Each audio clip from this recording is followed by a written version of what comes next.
A single plastic pencil case, the kind stamped out of a mold in about 4 seconds, costs a manufacturer roughly 12 cents to make. Your kid's school supply list says to bring one. And by the time you've checked off every item on that list, you've spent over $120. That gap isn't an accident. Every August, roughly 56 million kids in the United States go back to school. Most of them hand their parents a printed list, sometimes 2 pages long, specifying exact brands, exact colors, exact quantities. The National Retail Federation puts average household spending on school supplies at around $890 when you fold in clothing and electronics. But strip that down to just the paper, glue, and folders, still well over $100. For materials that cost manufacturers less than $3 to produce in total. Here's how the math actually works. Take a standard 12-pack of number 2 pencils, the wood, graphite, eraser, and ferrule, the little metal ring, cost a manufacturer somewhere between 8 and 14 cents per pencil at scale. A 12-pack retails for around $3.50. That's a markup of roughly 2,200%. The pencils are just the beginning. A single composition notebook, 80 sheets of paper, cardboard cover, wire spine, runs a manufacturer about 16 cents in materials.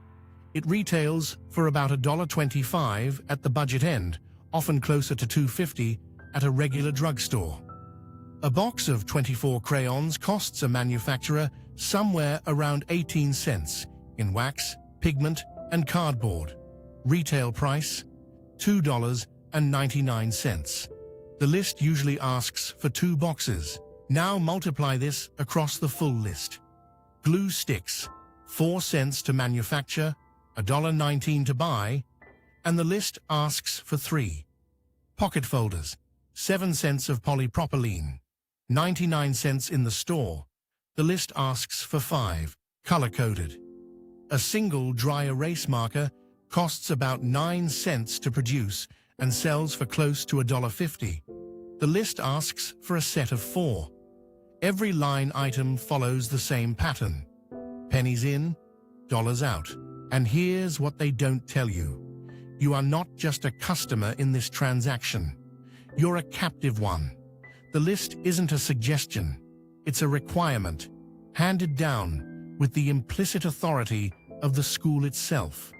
There's no negotiation, no opt-out, no comparison shopping built into the process.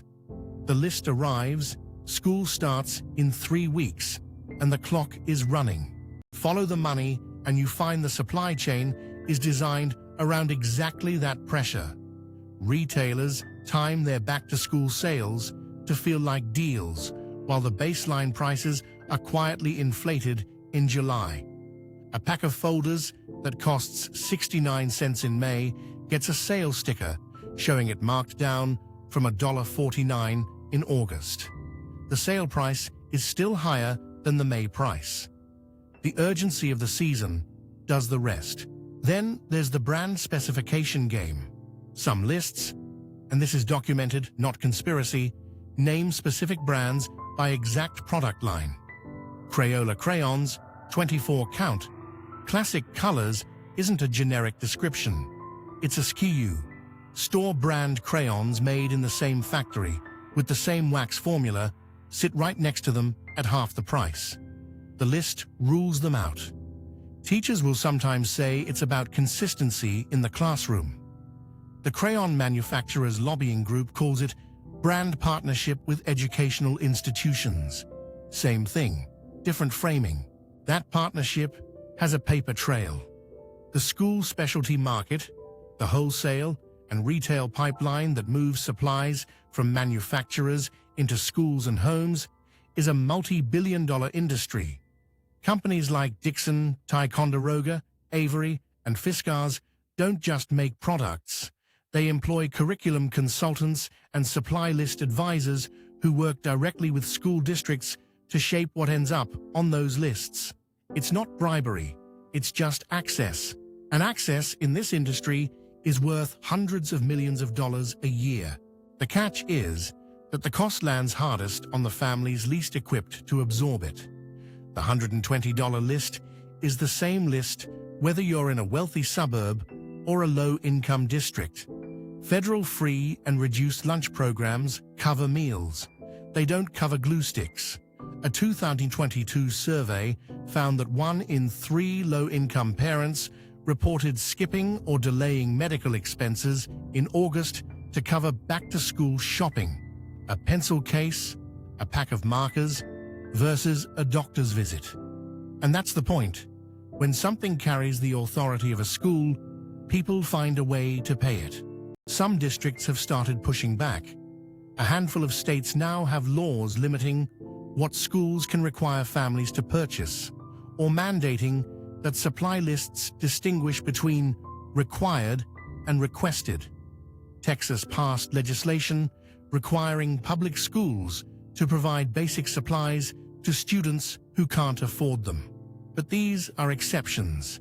In most of the country, the list is the list, and the assumption is that you will buy what's on it from a store at retail price before the first bell rings.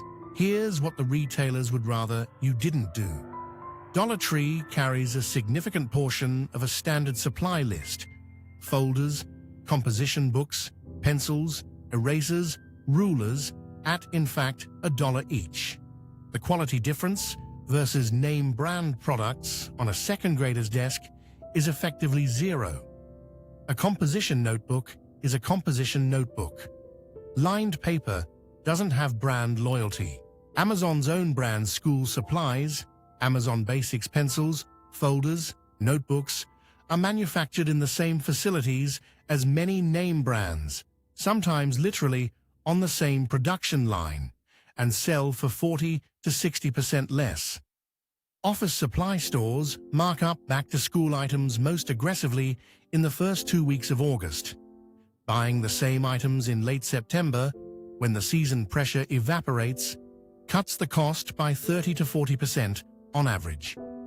The list doesn't expire just because summer does. There's also the older trick of buying in bulk before the list arrives. A ream of loose-leaf paper, 500 sheets, costs about $4 and satisfies the 2 packs of wide-ruled paper requirement that would otherwise run you $6.50 in pre-packaged form. Glue sticks from a bulk craft supply pack cost about 30 cents each, versus $1.19 from the branded 3-pack the list implies you should buy. The math is the same at every line item. The packaging is just designed to obscure it. The deeper mechanism here isn't fraud. Nobody is breaking a law. What's happening is that an institution people trust, the school, the teacher, the official list, is being used as a distribution channel for retail margin. The authority of the classroom launders the price. Parents don't haggle with a school supply list the way they'd haggle with a car dealer, because it feels like a civic obligation, not a transaction. That feeling is worth, conservatively, about $118 per family per year, multiplied by 56 million kids. Every single August.